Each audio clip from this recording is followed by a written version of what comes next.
Well, recent crimes are now shaking our trust in our own safety and the safety of our family and friends.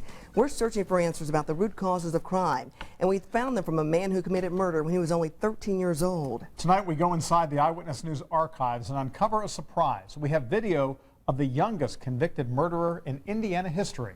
And Ann Ryder is here now to share his story. Ann?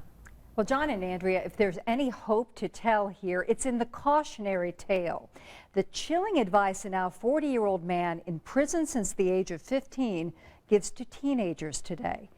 In a city with a crime rate spiraling out of control, we went inside one of Indiana's toughest prisons to hear what he has to say about the roots of this kind of violence. Ronald Sanford reveals what happened to him in this interview with a killer. Ronald Sanford is running, but he's not going anywhere. Free time isn't free behind barbed wire. In Michigan City's maximum security Indiana State Prison. You locked up yourself? Yes, ma'am. In a 6-by-9-foot cell. You lock your door, you don't have to worry about nobody taking your stuff. Ronald Sanford has grown from a boy of 15 to a man of 40. That's my statement. No man's your enemy, no man's your friend, every man's your teacher. He's had 25 years to consider how a single choice became his singular destiny.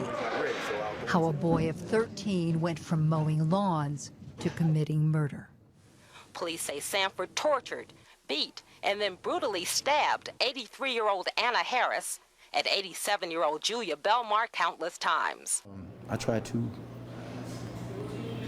put myself in the position of the victims and how would I feel? What would be the result and effect of that?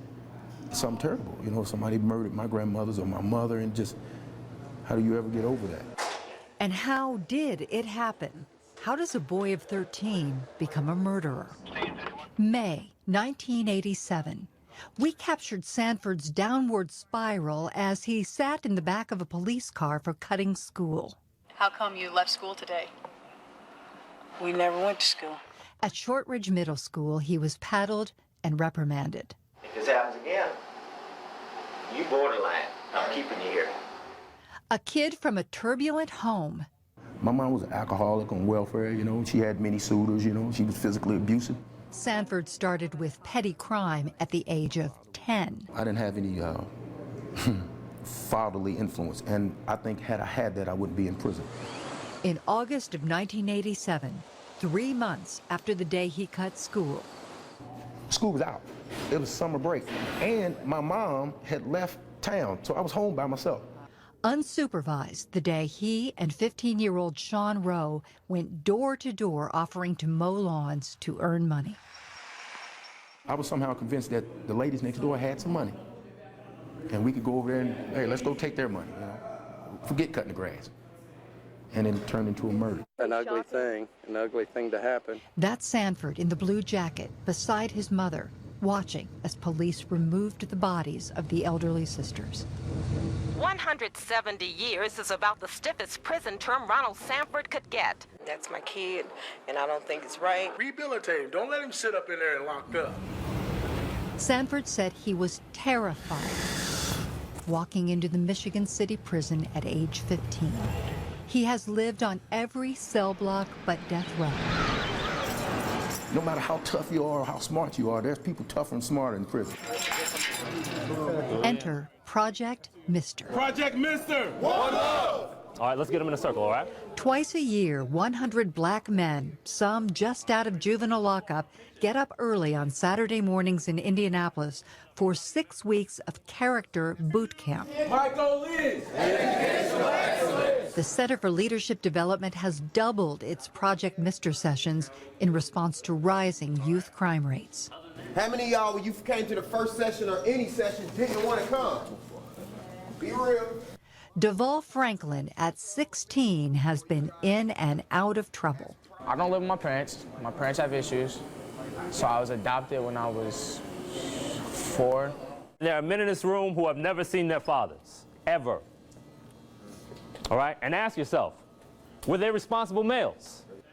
14-year-old Kendall English has a mom and dad at home, a high IQ, and a substantial juvenile record. was with my buddies or whatever, and we stole from a house. Kendall spent a month and a half in the juvenile facility, where he picked up new tricks and an even rougher posse. So how are you going to change it? I'll just see people that do the right thing, and I'll do what they do. It's like, I'm not saying that I'm a follower, it's just I have to learn how to follow before I learn how to lead. Do you want to be me? Just because you're a child don't mean think that they won't deal with you like they dealt with me. And because of something that I decided when I was your age, it's tough to talk to a child and say something to them that they're going to heed because it's just words. Attitude, actions, and reaction. You have to do it over and over and over. Repeat after me. Say it with your chest. Say it with your chest. Ron Sanford is not eligible for parole for 60 years at the age of 100. Believe me, they will take your life from you if you give it to them. You still got a chance because you're still young. It's all about your choices. Choices. Some irony. In prison, Ron Sanford found father figures for the first time in some older inmates who protected him and steered him toward college, where he actually learned skilled trades. He says he has watched the average age of inmates drop lower and lower. And part of his story, too, is what happened outside of prison. Outside, him going to prison was enough to straighten his mother up.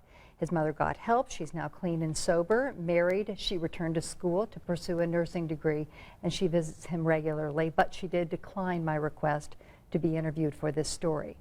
We struck gold when we went to the archives, found all kinds of stories on him that go back. It's fascinating. We have that in our raw video on some of these interviews on WTHR.com, and more about the program designed to reach out to young people. I think the idea is we need more and more of these programs to fill in the gaps. Well, let's hope that it has a good effect. Hope so. Thanks. All right. Thank you.